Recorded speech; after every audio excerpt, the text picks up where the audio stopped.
Last week, Project Save the World produced 3 talk shows. We finally got around to airing the long global town hall of November, where the most interesting topic to me was atmospheric rivers. I'd never heard of such things before, but Penny Kome had known about them for decades.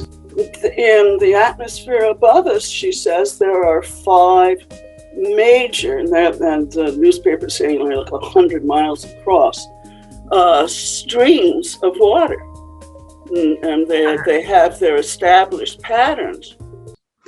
During the Schmooze Day on Tuesday, I got in sort of an argument with David Harries, who was talking enthusiastically about a video he'd watched of Jonathan Granoff discussing human security with his friend Jane Goodall. He was able to point out a raft of events in history showing that we're, in parentheses, improving.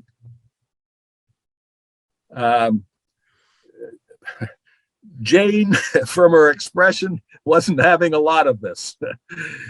There are so many concurrent, collective, connected challenges of our planet for all living things that we got to get on it. Next, Dr. Claire Nelson updated my education in explaining how she turns air, CO2, into rocks. Yeah, it's possible. So most people, when they learn about the carbon cycle or think about the carbon cycle, we think about photosynthesis, right? We learn this in elementary school. Trees take in carbon and they release oxygen. But there's this other carbon cycle that's actually way more important that most people don't know about unless you take a geology class. And that's called the long-term carbon cycle or the geologic carbon cycle, which has nothing to do with plants, nothing to do with biomass. And it just refers to transfers of carbon between what are called inorganic reservoirs, so no plants. You can watch all these shows on our website, tosavetheworld.ca.